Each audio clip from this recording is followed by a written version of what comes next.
Hello students, welcome to Concepts of Biology by Muntashir.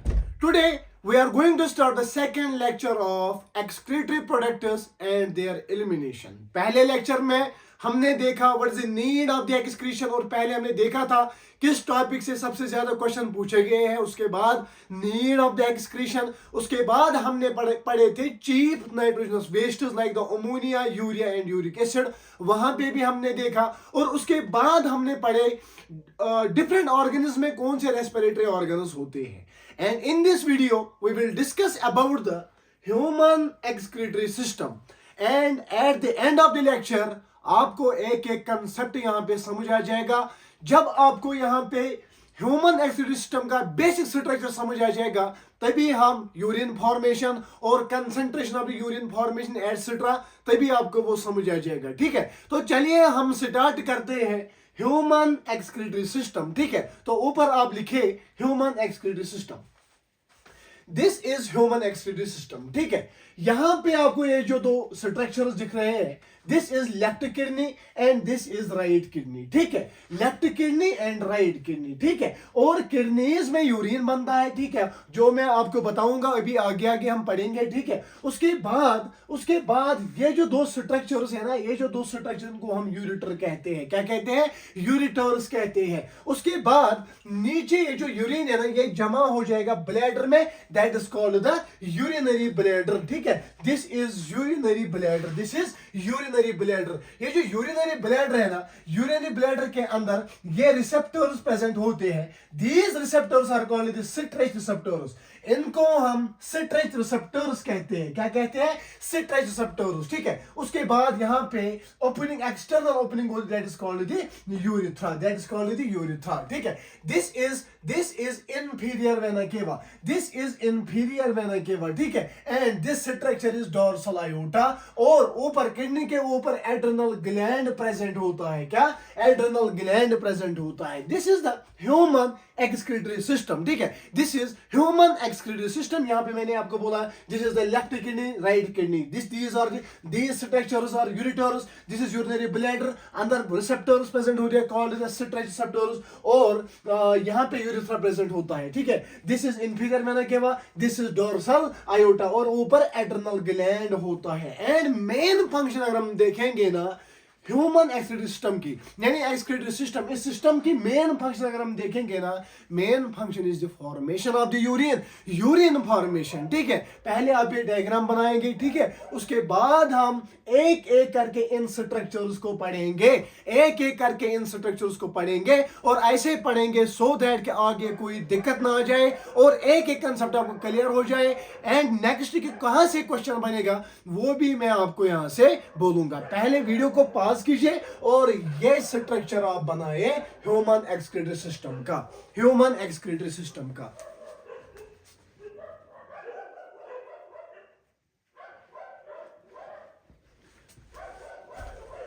ठीक है, तो चलिए आगे।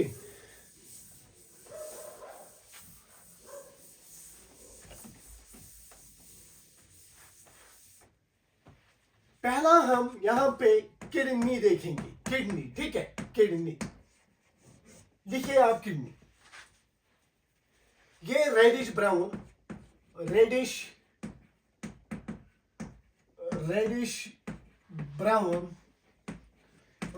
ब्राउन बीन शेप्ड स्ट्रक्चर होता है, बीन शेप्ड स्ट्रक्चर। पहला पॉइंट आप लिखेंगे, kidney is reddish brown bean shaped structure, bean shaped structure. Kidney is reddish brown bean shaped structure. Number 2 आप लिखेंगे position of the kidney. ठीक है, position of the kidney, इसकी पोजीशन को हम रेट्रोपेरिटोनियल पोजीशन कहते हैं, retroperitoneal position, retroperitoneal position. Sir ये रेट्रोपेरिटोनियल पोजीशन क्या होते हैं? यानी पेरिटोनियम के बाहर, पेरिटोनियम के बाहर, ठीक है, ये पेरिटोनियम के बाहर ये किडनी प्रेजेंट होते हैं। मोस्ट इंपॉर्टेंट पॉइंट यहां पे मैं बोल रहा हूं, जो पोजीशन किडनी की है ना, this is retroperitoneal position. Retroperitoneal position है। पेरिटोनियल जो एक मेम्ब्रेन होता है, ये सराउंड करता है एब्डोमिनल कैविटी, उस कैविटी से बाहर प्रेजेंट होती है kidney. That is why I am telling you this position is called retroperitoneal position. Retroperitoneal position, ठीक है, retroperitoneal position between the levels of third lumbar, between the levels of third lumbar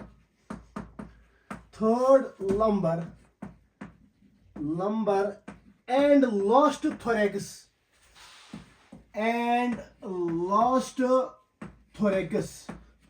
between the levels of third lumbar and lost thorax vertebra,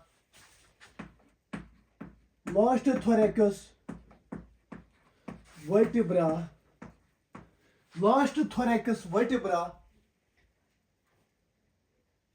to the dorsal inner wall of the abdominal cavity, close to the dorsal inner wall of the abdominal cavity, close to the dorsal inner wall of abdominal cavity. So I am telling about the position of the kidney. Kidney की position retroperitoneal position, यानी भी peritoneum के बाहर present होती है between the levels of third lumbar and last thorax vertebra के बीच में डॉर्सल, ठीक है, डॉर्सली यहाँ पे प्रेजेंट होता है, close to the dorsal inner wall of the abdominal cavity. Dorsal inner wall of the abdominal cavity में ये प्रेजेंट होती है। This is the position of the kidney. पहला पॉइंट मैंने बोला, किडनी जो है ना, kidney reddish brown bean shaped structure होता है। And if we talk about the position of the kidney, retroperitoneal position बोले तो पेरिटोनियम के बाहर between the levels of the third lumbar and last thorax vertebra, close to the dorsal inner wall of the abdominal cavity. तो यहां पे position पे भी एक क्वेश्चन बना है 2005 में, ठीक है। उसके बाद अगर हम साइज देखेंगे किडनी का, अगर हम किडनी का साइज देखेंगे, 10 to 12 centimetre in length, 10 to 12 centimetre in length, 5 to 7 centimetre in width, 5 to 7 centimetre in width, ठीक है। 10 to 12 centimetre in length, 5 to 7 centimetre in width, 2 to 3 centimetre thickness, 2 to 3 centimetre thickness kidney की होती है, ठीक है। So I am talking about the kidney. Kidney is a reddish brown bean shaped structure. The position is retroperitoneal position between the levels of third lumbar and last thorax vertebra, close to the dorsal inner wall of the abdominal cavity. If we talk about the size, 10 to 12 centimeter in length, 5 to 7 centimeter in width, 2 to 3 centimeter in thickness, 2 to 3 centimeter in thickness, ठीक है। अगर हम average weight देखेंगे kidney का, average weight of the kidney, ठीक है, average weight of the kidney that is 120 to 170 gram. Average weight होता है किडनी का, एवरेज वेट होता है किडनी का, ठीक है। यहां तक हमने किडनी का बेसिक स्ट्रक्चर पढ़ा, ठीक है, यहां तक हमने किडनी का बेसिक स्ट्रक्चर पढ़ा। अगर हम बात करेंगे नेक्स्ट आप लिखेंगे, जो दो किडनी होते हैं, एक तो लेफ्ट साइड से होती है, दूसरी राइट साइड से होती है। अगर हम इनकी बात करेंगे ना, ये किडनी जो होती है ना, किडनीज एसिमेट्रिकल होती है। किडनीज आर एसिमेट्रिकल होती है। अगर हम इन दो किडनी को अंदर देखते हैं ना, ये एसिमेट्रिकल दिखते हैं। क्यों दिखते हैं? क्योंकि राइट किडनी जो होती है ना, राइट किडनी स्लाइटली पोस्टीरियर होती है as compare to the left kidney, ठीक है। ये जो राइट किडनी है ना, राइट किडनी ये स्लाइटली पोस्टीरियर आगे की तरफ होती है as compare to the left kidney, because यहां से पीछे से यहाँ पे इसको पुश करता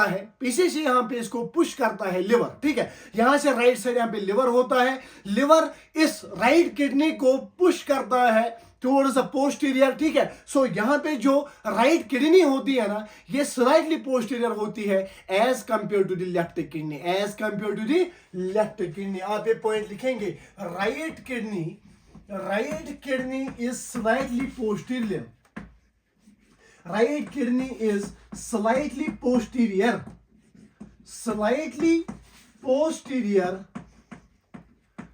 slightly posterior as the kidney, as the liver probably pushed as the right kidney, probably pushed by, as a right kidney probably pushed by liver, so I am talking about जो दो kidney होती है ना, ये symmetrical होती है। यहाँ पे जो राइट किडनी है ना, राइट किडनी स्लाइटली पोस्टीरियर दिखती है, क्योंकि पीछे से प्रोबेबली इसको पुश करता है liver, that is why kidneys are asymmetrical, ठीक है। अब नेक्स्ट आप लिखेंगे covering of kidney, covering of kidney,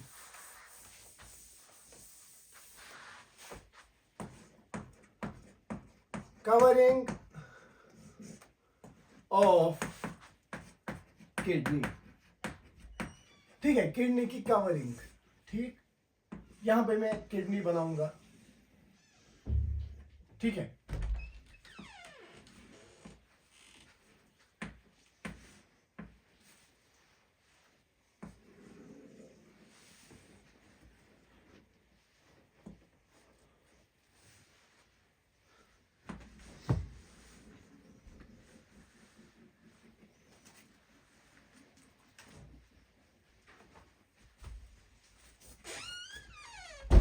अगर हम कवरिंग ऑफ किडनी की बात करेंगे, आउटर कवरिंग किडनी का जो आउटर जो है ना, outer kidney is externally kidney is covered by renal fascia, FASCE, renal fascia. अगर हम इनर देखेंगे, अगर हम अंदर देखेंगे तो internally it is lined by renal capsule, renal capsule. And अगर हम मिडल लेयर की बात करेंगे, अगर हम मिडल लेयर की बात करेंगे, मिडल लेयर इसकी होती है adipose capsule, so I am talking about the covering of the kidney. ये जो किडनी होती है ना, externally it is covered by the renal fascia, middle layer होती है एडिपोज कैप्सूल और इनर लेयर होती है renal capsule. This is the covering of kidney, ठीक है। ये जो यहाँ पे आपको कम कैविटी दिख रही है ना, जहां से यूरेटर बाहर निकलता है, जहां से blood vessels, nerves etcetera kidney में एंटर करते हैं ना, ये जो यहाँ पे कम कैविटी बनती है ना, ये इनवर्ड्स होती है। क्या ये इनवर्ड्स होती है? इसको हम हिलस कहते हैं। क्या हिलम और हिलस कहते हैं? तो ये बात भी यहाँ पे याद रखना। अभी हम इंटरनल स्ट्रक्चर पढ़ेंगे किडनी का, बट यहां पे मैं आपको बोल रहा हूं covering of the kidney, outer renal fascia, middle adipose capsule and internally kidney is lined by renal capsule and internally kidney is lined by renal capsule. ठीक है, बनाइए डायग्राम, वीडियो को पॉज कीजिए और ये डायग्राम बनाइए। कवरिंग ऑफ द किडनी, ठीक है, किडनी की कवरिंग।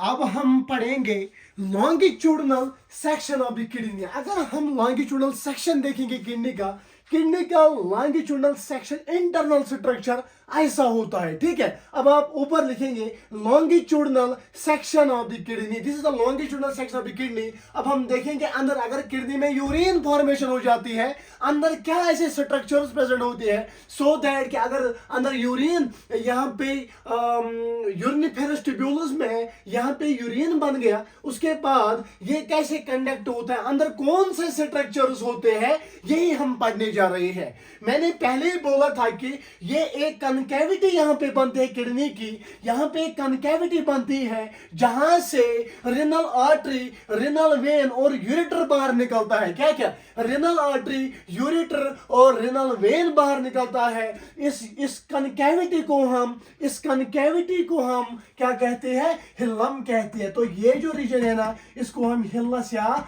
हिलम कहते हैं। तो पहले आप हिलम लिखेंगे, ठीक है। Towards the center of the inner concave surface, towards the center of the inner concave surface of the kidney is a notch called hilum. Towards the center of the kidney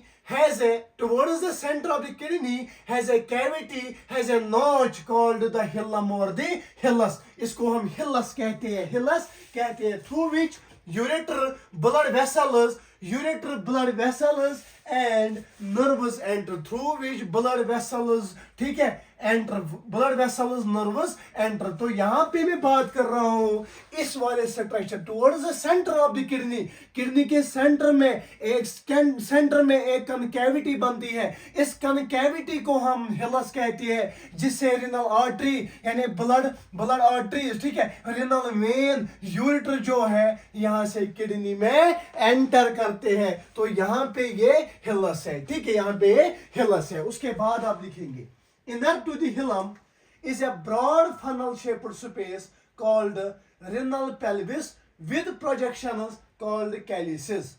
Inner to the hilum is a broad funnel space called the renal pelvis with projections called calyces. इस hilum के inner एक space present होती है, इसको हम कहते हैं renal pelvis. Inner to the hilum के अंदर ये जो आपको यहाँ पे स्पेस दिख रही है, फनल शेप्ड स्पेस दिख रही है, इसको हम रिनल पेल्विस कहते हैं। क्या कहते हैं? रिनल पेल्विस में ये स्ट्रक्चर्स होते हैं। रिनल पेल्विस में ये स्ट्रक्चर्स आपको दिख रहे होंगे, ये स्ट्रक्चर्स, इनको हम कैलिसिस कहते हैं। CALY कैलिसिस, ठीक है। कैलिसिस सिंगुलर आ गया कैलिकस, ठीक है। तो मैं बात कर रहा हूं longitudinal section of the kidney का। किडनी के सेंटर में एक नॉच प्रेजेंट होता है, इसको हम हिलम या हिलस कहते हैं, through which the ureter, renal vein, renal artery, ठीक है, नर्व्स एंटर करते हैं किडनी में। इनर टू द हिलस एक फनल शेप्ड स्पेस होता है, इस स्पेस को हम कहते हैं रिनल पेल्विस। रिनल पेल्विस जो होता है ना, रिनल पेल्विस में ये प्रोजेक्शंस आपको दिख रहे हैं ना, इन प्रोजेक्शंस को हम कैलिसिस कहते हैं या कैलिकस कहते हैं, ठीक है। कैलिसिस हो गए बहुत सारे और सिंगुलर आएगा कैलिकस, तो ये कैलिकस है, ठीक है। उसके बाद आप लिखेंगे inside the kidney there are two zones, outer cortex and inner medulla. अगर हम बात करेंगे ये जो इनसाइड द किडनी, अगर हम किडनी के अंदर जाएंगे ना, दो रीजन हमको दिख रहे हैं। जो आउटर है ना, आउटर रीजन को हम कॉर्टेक्स, ये जो वाला रीजन आपको दिख रहा है ना, this is called the cortex, and ये रीजन जो है ना, इसको हम मेडुला कहते हैं, और ये रीजन जो है ना, इसको हम मेडुला कहते हैं। Inner to the kidney there are two parts. Kidney के अंदर हम देखेंगे ना, दो पार्ट्स है, ठीक है। आउटर जो है ना, आउटर को हम कॉर्टेक्स कहते हैं, इनर को हम मेडुला कहते हैं। Outer cortex, inner medulla, outer cortex, inner medulla, ठीक है। Outer cortex, inner medulla. उसके बाद आप लिखेंगे the medulla is divided into few conical masses. The medulla is divided into a few conical masses called medullary pyramids, projecting into the calyces projecting into the calyces या calyx. तो यहाँ पे ये जो मेडुला है ना, मेडुला जो है ना, मेडुला डिवाइड होता है कोनिकल स्ट्रक्चर्स में। ये जो मेडुलरी पार्ट यहाँ पे अंदर दिख रहा है, ये यहाँ पे ये डिवाइड होता है कोनिकल स्ट्रक्चर्स में। इनको हम कहते हैं मेडुलरी पिरामिड्स। ठीक है, ये जो स्ट्रक्चर्स आपको दिख रहे हैं ना, these are called the medullary pyramids. ये जो स्ट्रक्चर्स आपको दिख रहे हैं, इनको हम मेडुलरी पिरामिड्स कहते हैं। यहां पे मैं बात कर रहा हूं मेडुला की। मेडुला डिवाइड होता है कोनिकल स्ट्रक्चर्स में, कॉल्ड द मेडुलरी पिरामिड। ये जो मेडुलरी पिरामिड है ना, ये ओपन होते हैं कैलिकस में। ये जो मेडुलरी पिरामिड है ना, ये ओपन होते हैं कैलिकस में। ठीक है, प्रोजेक्टिंग इनटू द कैलिकस। ठीक है, the cortex extending, the cortex extends in between the medullary pyramid as renal columns called columns of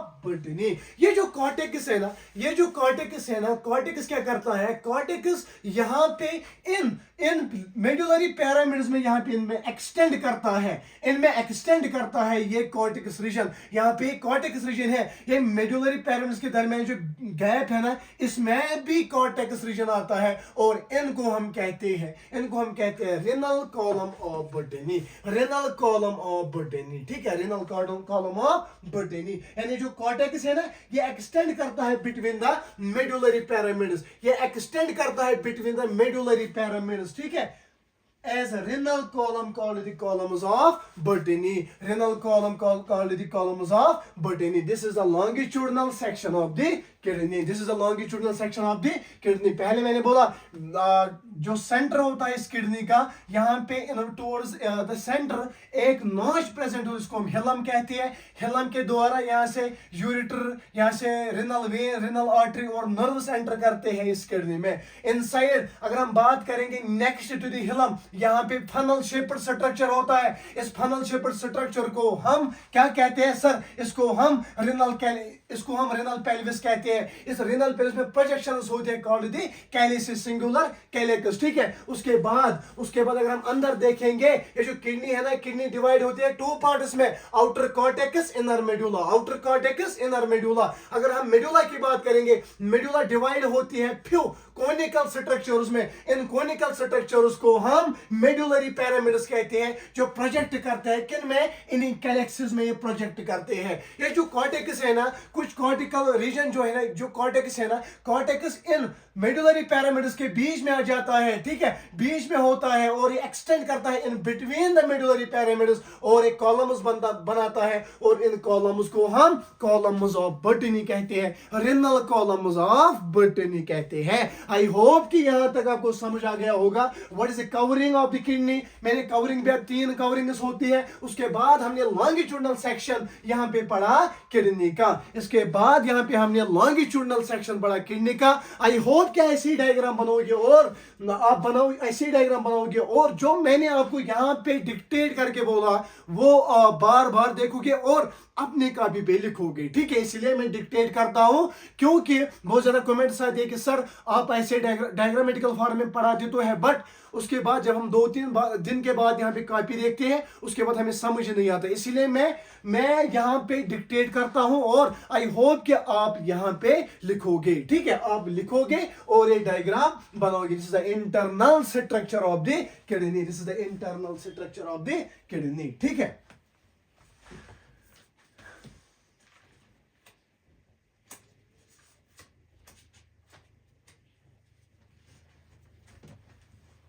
internal structure of the kidney. ठीक है, चलिए आगे।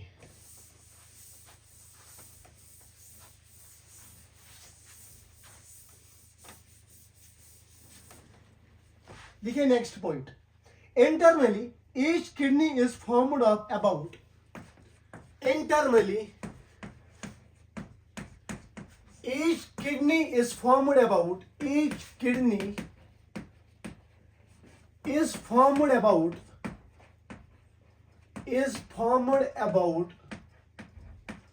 1 million, each kidney is formed about 1 million uriniferous tubules,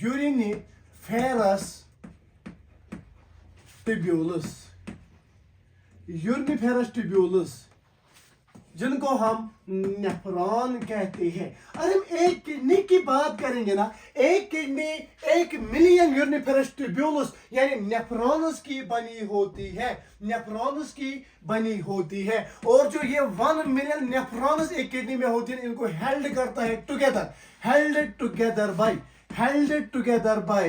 connective tissue, held together by connective tissue. तो मैं बात कर रहा हूं internal structure of the kidney का। इंटरनली एक किडनी 1 मिलियन यूरिनिफेरस ट्यूब्यूल्स की बनी होती है, कॉल्ड द नेफ्रॉन्स। ठीक है, यूरिनिफेरस ट्यूब्यूल्स को ही नेफ्रॉन कहते हैं, और इन नेफ्रॉन्स को आपस में जोड़ के रखता है held together by connective tissue, held together by connective tissue.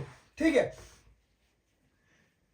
nephrons are convoluted out darker granular part of kidney called renal cortex. Nephrons are convoluted. Nephrons are convoluted. Nephrons are convoluted outer darker granular part of kidney. Outer darker granular part of the kidney, granular part of kidney, granular part of kidney called renal cortex, जो अभी मैंने आपको बोला renal cortex। तो अगर हम इन nephrons की बात करेंगे, ये जो नेफ्रॉन्स होते हैं ना, ये कन्वोल्यूटेड होते हैं darker part of the kidney में, that is called the renal cortex, जो अभी मैंने आपको समझाया। ठीक है, तो मैं बात कर रहा हूं यूरिनिफेरस ट्यूबुलर नेफ्रॉन्स की। इंटरनली एक किडनी में 1 मिलियन नेफ्रॉन्स होता है, ठीक है, कॉल्ड द यूरिनिफेरस ट्यूबुलस। ठीक है, नेफ्रॉन्स होते हैं और इनको आपस में held together, it is held together by the connective tissue, held together by the connective tissue. ठीक है, नेफ्रॉन्स होते हैं convoluted outer darker granular part called the renal cortex, renal cortex की तरफ पे कन्वोल्यूटेड होते हैं, कन्वोल्यूटेड होते हैं। ठीक है, renal cortex runs straight centre of kidney called renal medulla. Renal cortex runs straight to the renal medulla, renal medulla। तो यहाँ पे जो रेनल कॉर्टेक्स है ना, रेनल कॉर्टेक्स स्ट्रेट जो है ये रन करता है रेनल मेडुला में, जो अभी आपको मैंने बोला कि रेनल कॉर्टेक्स, ठीक है, outer part is renal cortex, के अंदर रेनल मेडुला होता है। ठीक है, और जो नेफ्रॉन्स है ना, ये इसी granular outer dark granular part convoluted होते हैं रेनल कॉर्टेक्स में। ठीक है, और रेनल कॉर्टेक्स जो है ये स्ट्रेट रन करता है किसमें, रेनल मेडुला में, रेनल मेडुला में, याद रखना। ठीक है, रेनल मेडुला जो होता है, रेनल मेडुला में 8 to 18 conical structures होते हैं, called the medullary pyramids, called the medullary pyramids। ठीक है, medullary pyramids which projects into major and minor calyces। उसके बाद हमको पता ही है रेनल कॉर्टेक्स, ठीक है, उसके बाद मेडुलरी पैरामिड जो होते हैं ना, मेडुलरी पैरामिड्स ये रन करते हैं, ये किस में एंटर होते हैं, किस में ओपन होते हैं, सर ये ओपन होते हैं कैलिसेस में, ये ओपन होते हैं कैलिसेस में। तो मैं बात यहाँ पे कर रहा हूँ नेफ्रॉन्स की। ये जो नेफ्रॉन होता है internally, each kidney is formed of 1 million nephrons, 1 million uriniferous tubules, जहां पे यूरिन बनता है। ठीक है, and these nephrons are held together by connective tissue। nephrons convoluted होते हैं outer darker part of the kidney, that is called the renal cortex। ठीक है, renal cortex जो होता है ये स्ट्रेट रन करता है renal medulla में। renal medulla डिवाइड होता है 8 to 18 conical structures called the medullary pyramids open होता है कैलेक्सिस में, ओपन होते हैं कैलेक्सिस में, और यही होती है पैसेज ऑफ यूरिन की पैसेज यही होती है। अंदर कॉर्टेक्स में क्या है, नेफ्रॉन्स है, उस नेफ्रॉन्स में यूरिन बनेगा। उसके बाद ये किस पैसेज से आता है, कहां पे, यूरिनरी ब्लैडर में, थ्रू यूरिथ्रा हम फिर बाहर निकालते हैं इसको। ठीक है, इसकी पैसेज हम देखेंगे। तो यहां तक आई होप कि इंटरनल स्ट्रक्चर आपको क्रिस्टल क्लियर होगा। ठीक है, इंटरनल स्ट्रक्चर आपको क्रिस्टल क्लियर होगा, क्योंकि मैं एक एक पॉइंट आपको समझाते हुए यहां पे चल रहा हूं। आई होप कि आप कॉपी बनाते होंगे। तो चलिए हम आगे देखेंगे, चलिए हम आगे देखते हैं। ठीक है, जब मैं यहां पे डायग्राम बनाऊंगा, आप भी आप भी ये डायग्राम बनाएंगे क्योंकि इंपॉर्टेंट है पैसेज ऑफ यूरिन, यूरिन की पैसेज, ठीक है, ये इंपॉर्टेंट है passage of urine, passage of urine, ठीक है, यूरिन की पैसेज।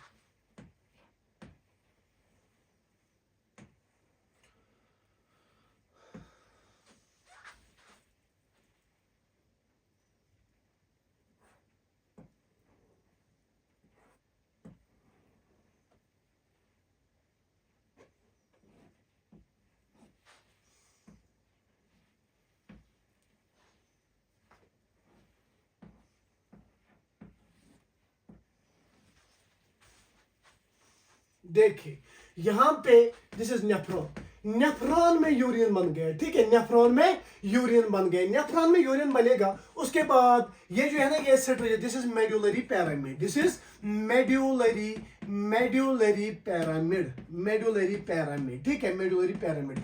यहां पे कलेक्टिंग डक्ट होता है, याद रखना, यहां पे कलेक्टिंग डक्ट होता है, कलेक्टिंग डक्ट, ठीक है, दिस इज मेडुलरी पिरामिड, ठीक, दिस इज मेडुलरी पिरामिड। उसके बाद डक्ट ऑफ बर्टनी, यहां पे जो डक्ट है ना इसको हम डक्ट ऑफ बर्टनी कहते हैं, डक्ट ऑफ बर्टनी, जो पहले मैंने आपको समझाया, ठीक है, duct of Bertini, BRTINI, duct of Bertini. उसके बाद this is minor calyx, this is minor calyx. उसके बाद मेजर कैलेकस में जाएगा, दिस इज मेजर कैलेकस, ठीक है, मेजर कैलेकस, माइनर कैलेकस, मेजर कैलेकस। उसके बाद मेजर कैलेकस, माइनर कैलेकस के बाद पेल्विस में जाएगा, दिस इज पेल्विक रीजन, ठीक है, पेल्विस, पेल्विस में आके यूरिटर में आ जाएगा, यूरिटर्स में आके यूरिनरी ब्लैडर, यूरिनरी ब्लैडर के बाद थ्रू यूरिथ्रा ये बाहर निकलेगा, ठीक है, यूरिनरी ब्लैडर, यूरिनरी ब्लैडर, और उसके बाद यूरिनरी ब्लैडर के बाद इसको बाहर निकालना है। This is the passage of the urine. मैं यूरिन की पैसेज की बात कर रहा हूं, याद रखना, नेफ्रॉन में यूरिन बन गया, उसके बाद कलेक्टिंग डक्ट इसको कलेक्ट करता है, उसके बाद मेडुलरी पिरामिड जो है ना डक्ट ऑफ बर्टनी, डक्ट ऑफ बर्टनी जो मैंने आपको पहले ही बोला कि कॉर्टेक्स का कुछ कॉर्टेक्स एक्सटेंड करता है मेडुलरी पिरामिड में, उसको हम डक्ट ऑफ बर्टनी कहते हैं। नेफ्रॉन में यूरिन बन गया, नेफ्रॉन में यूरिन फॉर्मेशन हो गई, याद रखना, नेफ्रॉन में यूरिन फॉर्मेशन हो गई। उसके बाद कलेक्टिंग डक्ट, ठीक है, कलेक्टिंग डक्ट, कलेक्टिंग डक्ट के बाद डक्ट ऑफ बर्टनी, ठीक है, उसके बाद माइनर कैलेकस में जाएगा, उसके बाद मेजर कैलेकस में जाएगा, उसके बाद पेल्विक रीजन में आ जाएगा, उसके बाद थ्रू यूरिटर्स यूरिनरी ब्लैडर में पहुंच के फिर हमको बाहर निकालना है। This is passage of urine and it is very very important for the exam point of the view. अगर हम एग्जाम पॉइंट ऑफ व्यू की तरफ से देखेंगे ये बहुत ही इंपॉर्टेंट है पैसेज ऑफ यूरिन। सर पहले अंदर यूरिन, पहले अंदर यहाँ पे यूरिनिफेरस ट्यूब्यूल यानी नेफ्रॉन्स में बनेगा, उसके बाद कलेक्टिंग डक्ट, उसके बाद डक्ट ऑफ बर्टनी, उसके बाद माइनर कैलेकस, उसके बाद मेजर कैलेकस, उसके बाद पेल्विक रीजन में आ जाएगा, उसके बाद थ्रू यूरिटर्स यूरिनरी ब्लैडर में आ जाएगा, और यूरिनरी ब्लैडर के बाद थ्रू यूरिथ्रल मियाटस हम बाहर निकालेंगे इसको। This is the passage of urine, passage of urine. I hope कि आप ये डायग्राम बनाएंगे, आई होप कि आप ये डायग्राम बनाएंगे क्योंकि ये बहुत ही इंपॉर्टेंट है। तो यहां पे भी हम लिखेंगे पैसेज ऑफ यूरिन, यहां पे भी हम लिखेंगे पैसेज ऑफ यूरिन, तीन बार मैं बोलता हूं क्लास में, ठीक है, पैसेज ऑफ यूरिन, यूरिन की पैसेज। पहले अंदर, पहले सर यहां पे बनेगा नेफ्रॉन में, ठीक है, नेफ्रॉन के बाद यहां पे कलेक्टिंग डक्ट में आ जाएगा, कलेक्टिंग डक्ट में आ जाएगा, कलेक्टिंग डक्ट के बाद डक्ट ऑफ बर्टनी, डक्ट ऑफ बर्टनी, ठीक है, डक्ट ऑफ बर्टनी, डक्ट ऑफ बर्टनी के बाद सर यहां पे आ जाएगा माइनर कैलेकस में, माइनर कैलेकस, माइनर कैलेकस से जाएगा और मेजर कैलेकस में, कहां की ओर, मेजर कैलेकस में, मेजर कैलेकस के बाद पेल्विस यानी रेनल पेल्विस, ठीक है, रेनल पेल्विस में आएगा, रेनल पेल्विस में आएगा, रेनल पेल्विस के बाद यहां पे यूरिटर के अंदर आ जाएगा, यूरेटर कहाँ पे लाएगा? यूरिनरी ब्लैडर में, यूरिनरी ब्लैडर में ये लाएगा और यूरिनरी ब्लैडर फिर यूरिनरी ब्लैडर में ये जमा होकर इसको बाहर निकालता है। ठीक है, तो this is passage of urine. Nephron, collecting duct, duct of Bertini, minor calyx, major calyx, renal pelvis, ureter और उसके बाद urinary bladder. This is passage of urine. ठीक है, this is passage of urine. ठीक है, वीडियो को pause कीजिए और इसको कापी पे उतारिए। ठीक है, ये थी यूरिन की पैसेज, ये थी यूरिन की passage.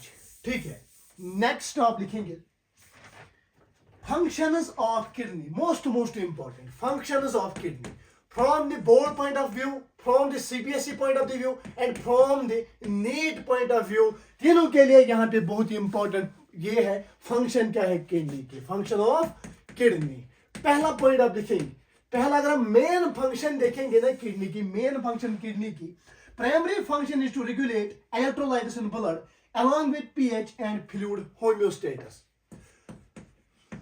primary function is to regulate electrolytes in blood, is to regulate electrolytes in blood, electrolytes in blood and pH of blood and pH of blood and maintain homeostasis होम्योस्टेटस। ठीक है, होम्योस्टेटस से maintain करता है। मैंने पहले आपको बोला था कि अगर एक्यूमुलेशन ऑफ द यूरिया, अब अंदर यूरिन बन गया, ठीक है, इसमें यूरिया प्रेजेंट होता है, अगर यूरिया की एक्यूमुलेशन होगी उसकी वजह से अंदर कौन सी कॉम्प्लिकेशंस हो जाएंगी, उसीलिए मैं यहाँ पे फंक्शन ऑफ द किडनी आपको बोल रहा हूँ कि प्राइमरी फंक्शन जो है ना, ये रेगुलेट करता है इलेक्ट्रोलाइट बैलेंस, पीएच मेंटेन रखता है और ये मेंटेन रखता है होम्योस्टेटस। ठीक है, फ्लूइड होम्योस्टेटस से मेंटेन रखता है। ये पहली प्राइमरी फंक्शन है किडनी की। ठीक है, also serves as natural filter of the blood, also serves as natural filter of blood, filter of blood। ये जो किडनी है ना, ये सर्व करती है as a natural filter of blood. ठीक है, natural filter of blood. So यहाँ पे प्राइमरी फंक्शन आपको याद रखना, it helps you to regulate the electrolyte balance in the blood, pH of the blood and maintain the fluid homeostasis and it also serves as a natural filter। ठीक है, natural filter. इसके बावजूद kidney क्या function करती है और जहां से क्वेश्चन बनता है ये आपको लाजमी याद रखना है। ठीक है, प्रोड्यूस हार्मोन्स, ये जो किडनी है ना, किडनी हार्मोन्स भी प्रोड्यूस करती है, produce hormones. Number one hormone आप लिखेंगे, एरिथ्रोपोइटिन हार्मोन, एरिथ्रोपोइटिन हार्मोन। ये जो एरिथ्रोपोइटिन हार्मोन है ना, ये स्टिमुलेट करता है, स्टिमुलेटस erythropoiesis in red bone marrow। सो मैं बात कर रहा हूं, ये जो किडनी है ना, ये क्या करते हैं, हार्मोन्स भी प्रोड्यूस करते हैं। Number one hormone is sir erythropoietin hormone. ये जो एरिथ्रोपोइटिन हार्मोन होता है ना, ये स्टिमुलेट करता है erythropoiesis in the red bone marrow. Sir what is erythropoiesis? The formation of the red blood cells, और इसको स्टिमुलेट करता है एरिथ्रोपोइटिन हार्मोन। ये जो एरिथ्रोपोइटिन हार्मोन है ना, ये प्रोड्यूस करता है किडनी, इट मींस दैट कि kidney is associated with two maintain the normal count of the RBC, ठीक है। This is one hormone. And second hormone की अगर हम बात करेंगे, कैल्सिट्रियोल। ठीक है, कैल्सिट्रियोल हार्मोन भी ये प्रोड्यूस करता है, जो प्रमोट करता है intestinal absorption of calcium and renal reabsorption of phosphate. promotes intestinal absorption of intestinal absorption, promotes intestinal absorption of calcium, promotes the intestinal absorption of calcium and renal reabsorption of phosphate. Renal reabsorption of phosphate. So I am talking about calcitriol. Calcitriol is produced by kidney. ये जो calcitriol है ना, ये promote करता है intestinal reabsorption of the calcium, यानी calcium intestine से ये रिएब्सॉर्ब करता है और renal reabsorption of the phosphate. दो हार्मोन्स यहाँ पे मेन की मैं बात कर रहा हूँ और जहां से क्वेश्चन बनता है कि ये जो किडनी है ना, ये हार्मोन्स भी प्रोड्यूस करते हैं. एरिथ्रोपोइटिन हार्मोन जो स्टिमुलेट करता है erythropoiesis in the red bone marrow, यानी formation of the RBC. Number 2 calcitriol जो है प्रमोट करता है intestinal absorption of the calcium and renal reabsorption of phosphate and renal reabsorption of phosphate. These are the two main hormones produced by the kidney. ठीक है, produced by the kidney. And ये जो kidney है ना, third function अगर बात कर रहा हूँ ना यहाँ पे किडनी की, किडनी प्रोड्यूस करता है एक एंजाइम में. ठीक है, एंजाइम भी. ठीक है, प्रोड्यूस एंजाइमस, किडनी प्रोड्यूस करता है एंजाइम्स को भी. So number 1 enzyme is renin, RENIN, renin. ठीक है, जो रेनिन है ना, रेनिन एंजाइम है ना, ये क्या करता है? इट हेल्प्स इन, लिखे, it helps in the osmoregulation as well as maintain the blood pressure. Helps in osmoregulation,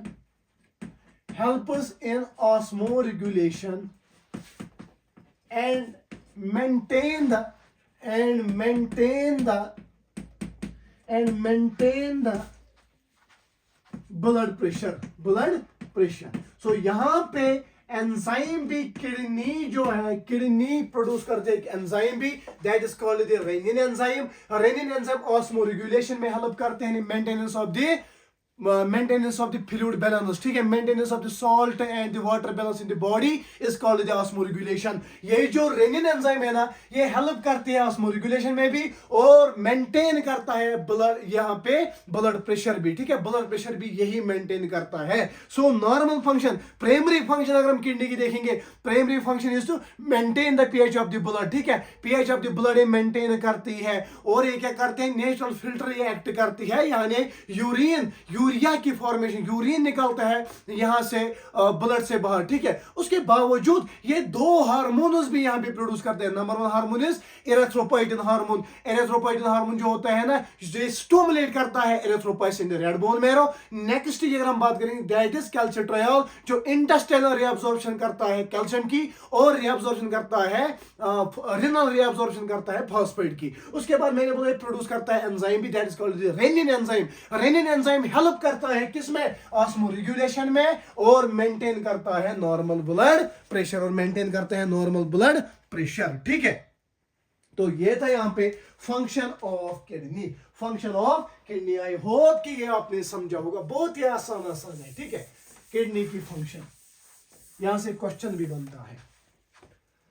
अब नेक्स्ट, अब हमने यहाँ पे पढ़े थे किडनी. ठीक है, किडनी मैंने बोला था राइट साइड और लेफ्ट साइड. ठीक है, किडनी जो होते हैं इंटरनल स्ट्रक्चर भी हमने पढ़ा. उसके बाद किडनी में अब यूरिन बनेगा. उसके बाद दो स्ट्रक्चर्स मैंने बनाए थे ऐसे. ठीक है, ऐसे मैंने किडनी बनाई थी, ऐसे मैंने किडनी बनाई थी, किडनी मैंने ऐसे बनाई थी. ठीक है, एक सेकेंड.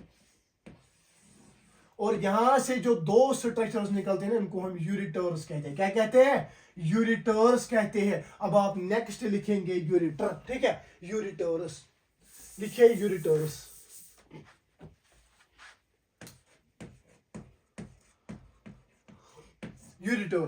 देखिए. वन पेयर होते हैं 20 to 30 सेंटीमीटर लेंथ. ठीक है, 20 to 30 सेंटीमीटर लेंथ. ठीक है, narrow muscular tubular structures each arising from hilum of the kidney. Narrow muscular muscular tubular structures, each arising from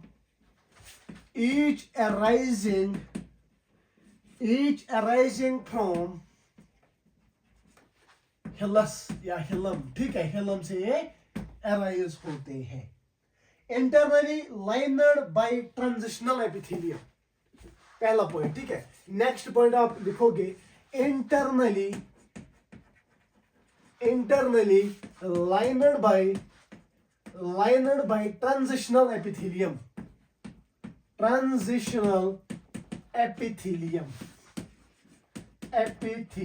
So I am talking about the ureterus. One pair 20 to 30 centimeter length narrow muscular tubular structures होते हैं जो arise होते हैं hilum of the kidney से. और ये जो ureterus होते हैं इंटरनली ये लाइन होते हैं ट्रांजिशनल एपिथेलियम से. किसे? ट्रांजिशनल एपिथेलियम से. और फंक्शन आप लिखेंगे. हम नेक्स्ट आप फंक्शन लिखेंगे. By peristalsis these conduct the urine from kidneys to the urinary bladder. ठीक है. तो यहाँ पे आप नेक्स्ट लिखेंगे फंक्शन. ठीक है. एक सेकंड चार्ट उठाता हूं. Function of the ureterus by the help of peristalsis. By peristalsis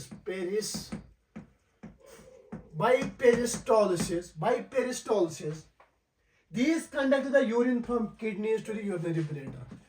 These conduct urine from kidneys to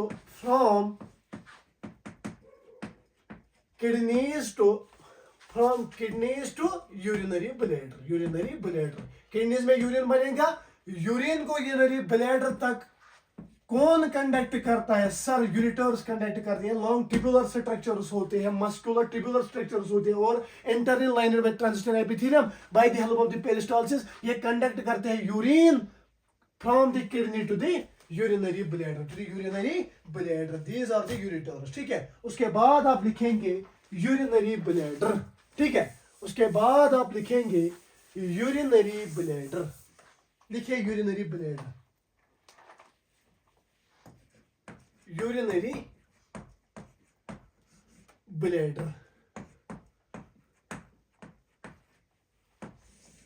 देखिए पहला point. Large thin walled डिस्टेंसिबल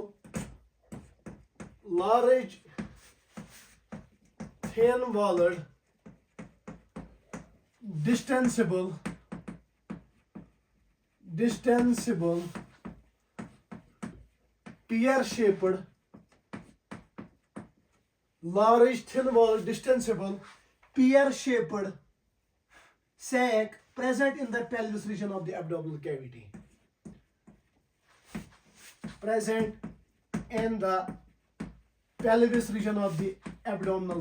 Pelvis region of abdominal cavity. If we talk about the urinary bladder, a large thin wall distensible, ठीक है, डिस्टेंसिबल होता है, खुलता है. ठीक है. डिस्टेंसिबल pear-shaped sac present in the pelvis region of the abdominal cavity. abdominal cavity के pelvis region में ये present होता है. ठीक है. It is internally lined by detrusor muscle. ठीक है. It is internally lined by detrusor muscle. It is internally lined by detrusor muscle. ठीक है. Detrusor muscle and transitional epithelium which makes it and transitional epithelium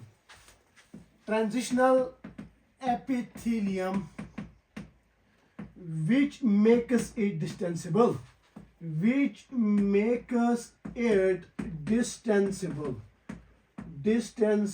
ठीक है.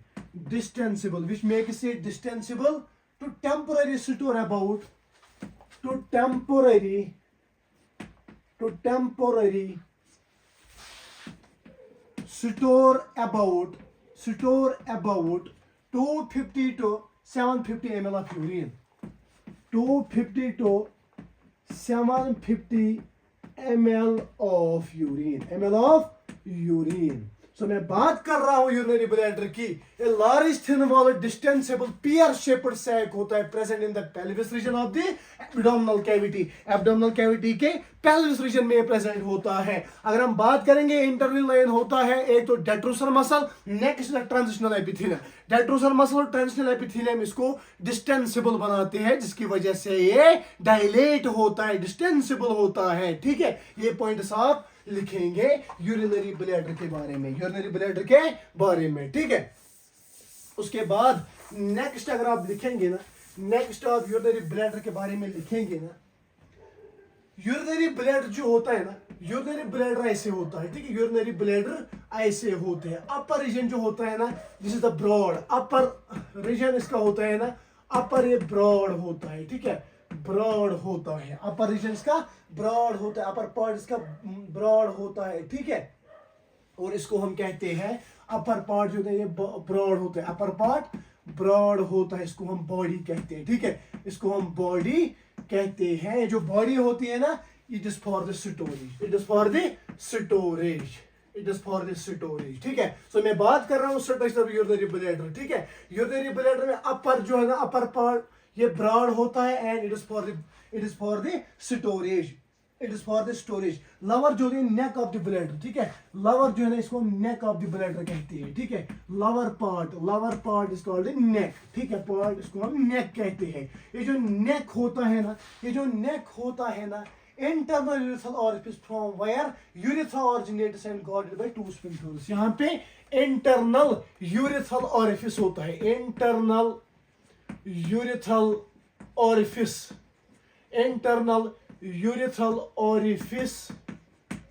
ये जो यहाँ पे आपको दिख रहा है ना, this is called the internal urethral orifice where urethra originates and guarded by two sphincters. ठीक है, where urethra originates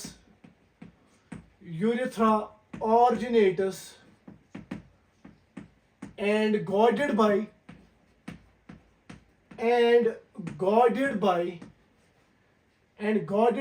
two sphincters. दो ढक्कन से ये गार्ड होता है ये यूरेथ्रा. ठीक है, आउटर जो होता है ना, आउटर होता है वॉलंटरी, याद रखना. ठीक है, दो स्फिंक्टर्स यहाँ पे प्रेजेंट होते हैं. टू स्फिंक्टर्स यहाँ पे यूरेथ्रा में प्रेजेंट होते हैं. आउटर जो होता है ना, आउटर होता है वॉलंटरी. ठीक है, वॉलंटरी. और इनर जो है ना, इनर होता है involuntary. So I am talking about urinary bladder का स्ट्रक्चर. जो अपर पोर्शन, अपर पार्ट दिख रहा है, ये ब्रॉड होता है. It is for storage of the urine. Lover ये जो होता है इसको हम नेक कहते हैं. इंटरनल यूरेथ्रल ओरिफिस यहाँ पे प्रेजेंट होता है. ठीक है, वेयर यूरेथ्रा, जहाँ पे यूरेथ्रा ऑरिजिनेट होता है. और ये जो यूरेथ्रा है ना, ये गार्ड होता है दो स्फिंक्टर से, दो ढक्कन से. जो बाहर वाला आउटर होता है ना, ये वॉलंटरी होता है, जो आपके कंट्रोल में होता है. और अंदर की अगर हम बात करेंगे, इनर साइड से दूसरा ढक्कन प्रेजेंट होता है, बट वो इनवॉलंटरी होता है. बच्चे में दोनों इनवॉलंटरी होती है, इसलिए बच्चे को डायपर पहनना पड़ता है. ठीक है, अगर हम एडल्ट की बात करेंगे, एडल्ट में ये जो स्फिंक्टर्स होते हैं ना, ये दोनों क्या होते हैं, ये एक तो वॉलंटरी, बाहर वाला वॉलंटरी होता है, अंदर वाला इनवॉलंटरी होता है. उस वॉलंटरी की वजह से जो हमारे दिमाग के ऊपर, जो दिमाग के कंट्रोल में है, ब्रेन के कंट्रोल में है, और जिसकी वजह से हम अपना यूरिन रोक पाते हैं. ठीक है, this is the structure of the urinary bladder. Urinary bladder में पहले मैंने बोला ये large thin walled distensible pear shaped part होता है, जो प्रेजेंट होता है pelvic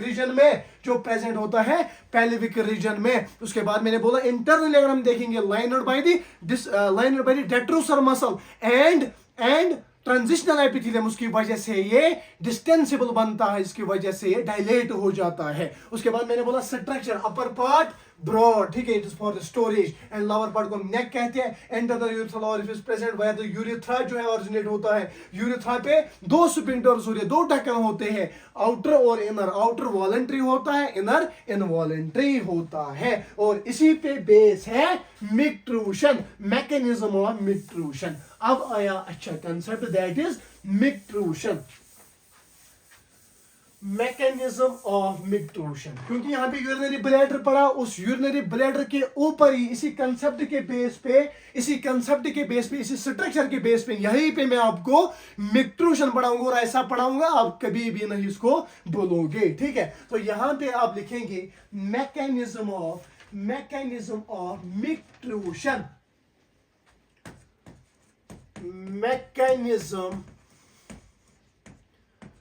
mechanism of mictrusion. Mechanism of mictrusion यानी urination. Also known as urination is the process of expelling urine from the bladder. Also known as urination is the process of expelling urine from the process of expelling urine from the body or the bladder. ठीक है, from the bladder. ये मिक्ट्रूशन क्या होता है? मिक्ट्रूशन को urination भी कहती है. वो प्रोसेस जिसकी वजह से हम यूरिनरी ब्लैडर से बाहर निकालते हैं urine, this is called the micturition. अब मिक्ट्रूशन का कंसेप्ट हम पढ़ेंगे. What is the concept behind the micturition? पहले मैं बोल के रखूंगा कि जब हम अनफेवरेबल कंडीशंस में होते हैं ना, लाइक हम मार्केट गए, हम गाड़ी में होते हैं, हमें सिग्नल मिलती है कि आपको यूरिनेशन करने की जरूरत है, बट एट दैट टाइम हम खुद ही कंट्रोल करते हैं. ठीक है, और जितना हम आगे आगे फेवरेबल कंडीशंस की ओर जा रहे होते हैं ना, उतना ज्यादा अंदर जो है सिग्नल मिलती है, और जिस टाइम आप वॉशरूम के नजदीक पहुंचते हो, फेवरेबल कंडीशन के नजदीक पहुंचते हो ना, उसी टाइम इतना खतरनाक इंपल्स मिलता है कि एकदम से यूरिनेशन करनी पड़ती है. उसके पीछे क्या मैकेनिज्म है, यही मैं आपको समझाने वाला हूं. आई होप कि आप बिल्कुल ध्यान रखेंगे, और eight the end of this concept यहां पे आप याद रखना, आप कभी भी नहीं इसको बोलोगे और आपका क्वेश्चन भी सॉल्व हो जाएगा. ठीक है, तो हम इसी मैकेनिज्म ऑफ मिक्ट्रूशन और यूरिनेशन को देखेंगे. मैंने पहले ही बोला this is urinary bladder, this is urinary bladder. ये जो यूरिनरी ब्लैडर है ना, यूरिनरी ब्लैडर के अंदर रिसेप्टर्स प्रेजेंट होते हैं. यूरिनरी ब्लैडर के अंदर रिसेप्टर्स प्रेजेंट होते हैं. इन रिसेप्टर्स को हम स्ट्रेच रिसेप्टर्स कहते हैं. क्या कहते हैं? Stretch receptors.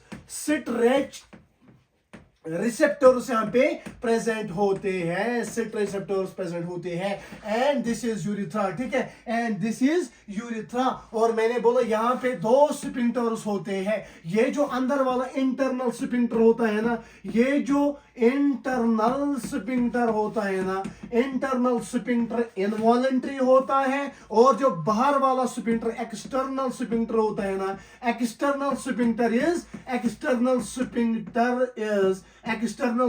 Is voluntary. ये इंटरनल स्फिंक्टर है और एक्सटर्नल स्फिंक्टर है. अब यहाँ पे यूरिन जमा हो गया. अब यहाँ पे स्टोरेज ऑफ द यूरिन हो जाता है. जब यहाँ पे यूरिन जमा हो जाएगा इस यूरिनरी ब्लैडर में, जब यहाँ पे यूरिनरी ब्लैडर में यूरिन जमा हो जाएगा, अंदर ये जो है ना, ये रिसेप्टर्स, इनको हम स्ट्रेच रिसेप्टर्स कहते हैं. ये जो स्ट्रेच रिसेप्टर्स है ना, ये यहाँ पे सिग्नल भेजते हैं सेंट्रल नर्वस सिस्टम को. याद रखना, सेंट्रल नर्वस सिस्टम में रेगुलेटिंग ऑर्गन होता है मेडुला ओब्लांगेटा. ठीक है, मेडुला ओब्लांगेटा में एएनएस एंड पीएनएस. एएनएस बोले तो ऑटोनॉमिक नर्वस सिस्टम, पीएनएस बोले तो ठीक है, autonomic nervous system and SNS, sorry for this, SNS somatic nervous system, ठीक है, autonomic nervous system and somatic nervous system. Autonomic nervous system में सिंपैथेटिक और पैरासिम्पैथेटिक होता है। क्या होता है? Parasympathetic and sympathetic, parasympathetic and sympathetic nervous system, sympathetic nervous system, ठीक है। पैरासिम्पैथेटिक नर्वस सिस्टम ये नॉर्मल कंडीशंस में काम करता है, नॉर्मल कंडीशंस में काम करता है। और यहां पे sympathetic nervous system during emergency ये क्या होता है? ड्यूरिंग इमरजेंसी ये यहां पे एक्टिवेट होता है। एंड जो सोमैटिक नर्वस सिस्टम है ना, ये वॉलंटरी स्फिंक्टर्स पे काम करेगा, ठीक है, ये वॉलंटरी स्फिंक्टर्स पे काम करेगा, ठीक है, वॉलंटरी स्फिंक्टर्स पे ये काम करेगा, वॉलंटरी स्फिंक्टर्स पे ये काम करेगा। यानी कंट्रैक्शन एंड रिलैक्सेशन इसी के ऊपर है, कंट्रैक्शन और रिलैक्सेशन इसी के ऊपर है। So I am talking about the mechanism of the nutrition. Urination, urination का मैकेनिज्म क्या है? मैंने बोला यहाँ पे जो यूरिनरी ब्लैडर है ना, इसके अंदर रिसेप्टर्स होते हैं, that is called the stretch receptors. जो स्ट्रेच रिसेप्टर्स होते हैं ना, स्ट्रेच रिसेप्टर्स को जब सिग्नल मिलती है, स्टिमुलेट हो जाते हैं और ये यहाँ पे सेंट्रल नर्वस सिस्टम को सिग्नल भेजते हैं। सेंट्रल नर्वस सिस्टम में रेगुलेटिंग सेंटर मेडुला ऑब्लांगेटा होता है, यहाँ पे ऑटोनॉमिक नर्वस सिस्टम और सोमैटिक नर्वस सिस्टम। ये जो ऑटोनॉमिक नर्वस सिस्टम है ना, यहाँ पे पैरासिम्पैथेटिक नर्वस सिस्टम प्रेजेंट होता है, सिंपैथेटिक नर्वस सिस्टम प्रेजेंट होता है, और सोमैटिक नर्वस सिस्टम ये वॉलंटरी स्फिंक्टर्स पे काम करता है, इनकी कंट्रैक्शन और रिलैक्सेशन पे काम करता है। ये जो ऑटोनॉमिक नर्वस सिस्टम है ना, यहाँ पे पैरासिम्पैथेटिक नॉर्मल, ये जो पैरासिम्पैथेटिक सिंपैथेटिक नर्वस सिस्टम है यहाँ पे होता है, पैरासिम्पैथेटिक नॉर्मल कंडीशन में यहाँ पे काम करेगा और सिंपैथेटिक इमरजेंसी में काम करेगा, ठीक है। अब मैं ये स्ट्रक्चर ऊपर थोड़ा बनाऊंगा क्योंकि इसके नीचे बोर्ड की ज्यादा स्पेस नहीं है, तो यहाँ पे मैंने यूरिनरी ब्लैडर बनाया, ठीक है, यहाँ पे इंटरनल स्फिंक्टर, यहाँ पे एक्सटर्नल स्फिंक्टर, ठीक है। यहाँ पे अंदर क्या है सर? यहाँ पे स्ट्रेच रिसेप्टर्स होते हैं। ये जो स्ट्रेच रिसेप्टर्स है ना, स्ट्रेच रिसेप्टर्स यहाँ पे सेंट्रल नर्वस सिस्टम को सिग्नल भेजेंगे। सेंट्रल नर्वस सिस्टम में रेगुलेटिंग सेंटर मेडुला ऑब्लांगेटा होता है। मेडुला ऑब्लांगेटा यहाँ पे autonomic nervous system ANS and somatic nervous system. ANS क्या करेगा सर? एएनएस यहाँ पे एएनएस में parasympathetic nervous system, parasympathetic nervous system and sympathetic nervous system. और parasympathetic nervous system sir during normal conditions में काम करता है, और इमरजेंसी में सिंपैथेटिक नर्वस सिस्टम काम करेगा। और एसएनएस किस पे काम करता है? एसएनएस बेटा, एसएनएस काम करता है वॉलंटरी स्फिंक्टर पे, ठीक है, वॉलंटरी स्फिंक्टर पे। जो वॉलंटरी स्फिंक्टर ये इसकी कंट्रैक्शन और रिलैक्सेशन को कंट्रोल करता है, कंट्रैक्शन और रिलैक्सेशन को कंट्रोल करता है। अब यहाँ पे पहले हम नॉर्मल कंडीशंस की बात करेंगे। मैं अभी रूम में, आप रूम में बैठे हुए हो, अगर आपको यहाँ पे सिग्नल मिल रही है यूरिनेशन करने की जरूरत है, तो आप अभी नॉर्मल कंडीशंस में, नॉर्मल कंडीशंस के दौरान क्या होता है? नॉर्मल कंडीशंस के दौरान stretch receptor, central nervous system यानी मेडुला ऑब्लांगेटा है, यहाँ पे रेगुलेटिंग सेंटर, यहाँ पे इसको सिग्नल मिलेगी, और ऑटोनॉमिक नर्वस सिस्टम का पैरासिम्पैथेटिक नर्वस सिस्टम ये यहाँ पे एक्टिवेट हो जाएगा, और ये क्या करेगा? और यहां से ये क्या करेगा? ये कंट्रैक्शन करेगा नॉर्मल कंडीशंस में, ये कंट्रैक्शन करेगा किसकी? कंट्रैक्शन करेगा यूरिनरी ब्लैडर की, और यहां से सोमैटिक नर्वस सिस्टम क्या करेगा? यहाँ पे ये रिलैक्स करेगा, ये यहाँ पे रिलैक्स करेगा, ये यहाँ पे रिलैक्स करेगा, ये यहाँ पे रिलैक्स करेगा, और यूरिनेशन हो जाएगी, during the normal conditions. Autonomic nervous system का पैरासिम्पैथेटिक नर्वस सिस्टम एक्टिवेट होके ये कंट्रैक्ट करेगा यूरिनरी ब्लैडर को, और यहाँ पे सोमैटिक नर्वस सिस्टम यहाँ पे स्फिंक्टर को रिलैक्स करेगा। जब यहाँ पे पैरासिम्पैथेटिक नर्वस सिस्टम ने कंट्रैक्ट किया यूरिनरी ब्लैडर को, जब कंट्रैक्ट हो गया, नीचे ये सोमैटिक नर्वस सिस्टम इस वॉलंटरी स्फिंक्टर को रिलैक्स करेगा, और आराम से यूरिनेशन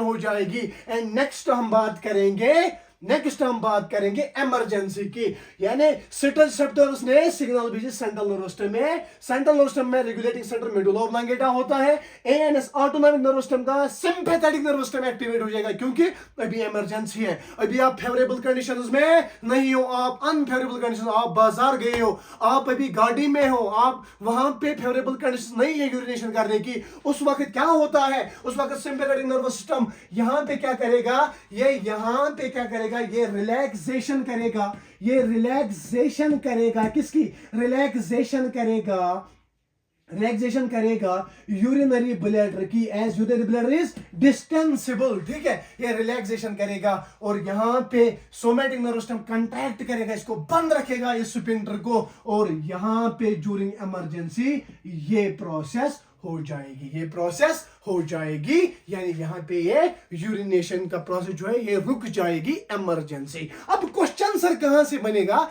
क्वेश्चन बनेगा ड्यूरिंग इमरजेंसी कैसे होता है काम, ठीक है, ड्यूरिंग नॉर्मल कंडीशन में कौन कैसे काम करता है, इसी से क्वेश्चन बनता है। और ये पैराग्राफ के फॉर्म में यहां पे थ्योरेटिकल फॉर्म में दिया गया एनसीईआरटी में, बट मैंने इसको इस तरह से मैंने यहाँ पे मुनासिब समझा कि आपको पढ़ाऊं, एंड इस पे बहुत ज्यादा मेहनत मैंने की है। आई होप कि ये जो मिक्ट्रूशन है ना, मिक्ट्रूशन आप कभी नहीं बोलोगे, एक और बार मैं आपके सामने ये क्या करूंगा, यहाँ पे रिवाइज करूंगा। मैंने बोला कि यूरिनरी ब्लैडर है, urinary bladder is internally lined by the detrusor muscle and transitional epithelium, जिसकी वजह से ये क्या बनता है, डिस्टेंसेबल, ये रिलैक्स होता है, कंट्रैक्ट होता है, ठीक है। उसके बाद मैंने बोला जो प्रोसेस मिक्ट्रूशन है, यानी यूरिनेशन का प्रोसेस है ना, यूरिनेशन का प्रोसेस मैंने यहाँ पे आपको समझाया। ये जो यूरिनरी ब्लैडर है ना, अंदर जो है ना, अंदर इसके रिसेप्टर्स पे, इनको हम सिट्रेज रिसेप्टर्स कहते हैं।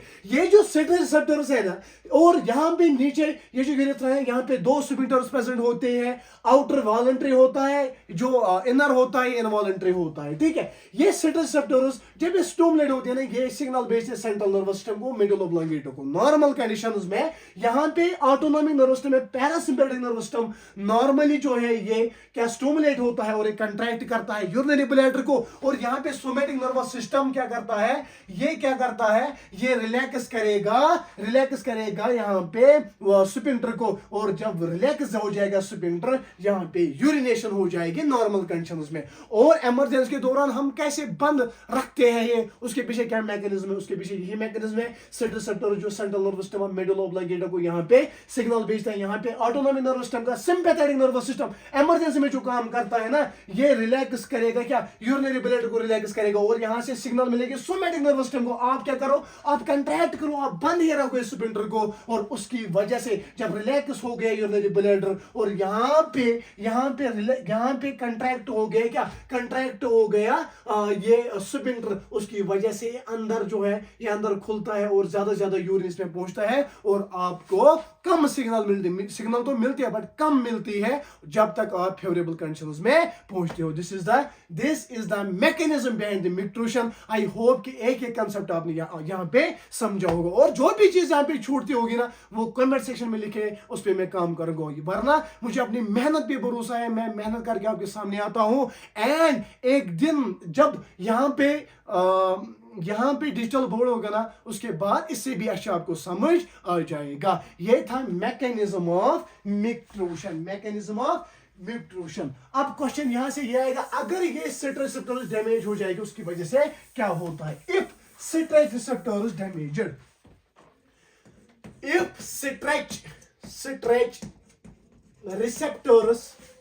receptors damaged, अगर citrate receptors डैमेज हो जाएंगे ना, मिक्ट्रूशन स्टॉप हो जाएगी, मिक्ट्रूशन यानी यूरिनेशन स्टॉप हो जाएगी, स्टॉप्स, ठीक है। ये पॉइंट याद रखना, इंपॉर्टेंट पॉइंट है, ठीक है। अब आप लास्ट स्ट्रक्चर लोगे, दैट इज यूरेथ्रा आप पढ़ोगे, उसके बाद हम लेक्चर को एंड करेंगे, ठीक है। Urethra, URETHRA, urethra. ये जो यूरेथ्रा है ना, यूरेथ्रा में पहला पॉइंट आप लिखेंगे, muscular and tubular structure extends from the neck of bladder to outside. Muscular and tubular structure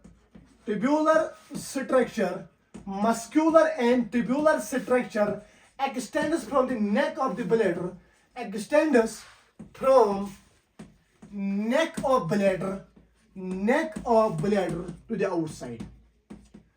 Neck of bladder to outside. ये ट्यूब्यूलर लॉन्ग स्ट्रक्चर होता है, ट्यूब्यूलर मस्कुलर स्ट्रक्चर होता है जो ब्लैडर के नेक से शुरू होके आउटसाइड ये काम करता है। ब्लैडर से आउटसाइड थ्रू इसी यूरेथ्रा के थ्रू हम यूरिन को बाहर निकालते हैं, ठीक है। अरे फीमेल में हम देखेंगे ना, फीमेल में इसकी लेंथ 4 सेंटीमीटर होती है, जो कैरी करती है ओनली यूरिन, कैरीज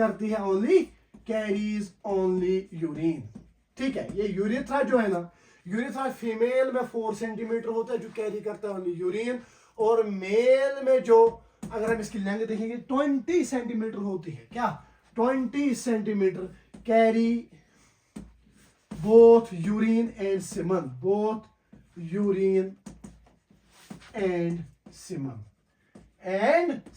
ठीक है। फीमेल में यूरेथ्रा की लेंथ बहुत कम होती है 4 centimetre, that is why female में ये जो यूरेथ्रा में इन्फेक्शन होता है ज्यादा होता है as compare to the male, because males में 20 सेंटीमीटर लॉन्ग ये होता है। फीमेल में 4 सेंटीमीटर होता है यूरेथ्रा और ये ओनली कैरी करती है यूरिन, बट मेल में 20 सेंटीमीटर होता है, ये कैरी करता है बोथ यूरिन एंड सीमन। यहां से जो ये 2 पॉइंट्स मैंने आपको दिखाए ना, यहां से क्या बन सकता है सर, असर्शन एंड रीजन का क्वेश्चन बन सकता है, तो यहां तक मैंने आपको पढ़ाया, यहां तक मैंने आपको बेसिक स्ट्रक्चर या हम बोलेंगे structure of the excretory system in humans. पहले किडनी, उसके बाद longitudinal section of the kidney, उसके बाद यूरिटरस, उसके बाद यूरिनरी ब्लैडर, उसके बाद यूरिनरी ब्लैडर में mid to process of urination, उसके बाद यूरेथ्रा। एक पॉइंट मैंने आपको यहाँ पे बोला और डिक्टेट मैंने किया, बोर्ड पे लिखा, ठीक है। जितना मुझे आता था मैंने आपके सामने बोला। आई होप कि आप नोटिस बनाओगे और एक कंसेप्ट यहाँ पे समझोगे, उसके बाद एनसीईआरटी उठाओगे, प्रीवियस ईयर क्वेश्चंस करोगे, कहां से कैसे क्वेश्चन बनता है उसी के मुताबिक आप खुद भी पढ़ोगे। और कोई भी प्रॉब्लम अगर हो तो मुझसे आप कांटेक्ट कर सकते हैं, मैसेज कर सकते हैं, ठीक है। अब ये था second lecture excretory products and there elimination का। पहला लेक्चर हमने पढ़ा था, उसके बाद आज हमने सेकंड लेक्चर पढ़ा एंड कल हम नेक्स्ट लेक्चर पढ़ेंगे, उसमें हम ये जो नेफ्रॉन है ना, टाइप्स ऑफ द नेफ्रॉन पढ़ेंगे और उसके बाद आगे देखेंगे क्या क्या होगा। 5-6 लेक्चर्स में ये चैप्टर हम क्लियर करेंगे और एक एक कंसेप्ट को लेके हम यहाँ पे आपके सामने हम पेश करेंगे। एंड आई होप कि you will like my video and subscribe my channel. And अगर आपको किसी भी रीजन से मैं अच्छा लगता हूं ना, मेरा पढ़ाना अच्छा लगता है, तो please share with your friends. Thank you so much.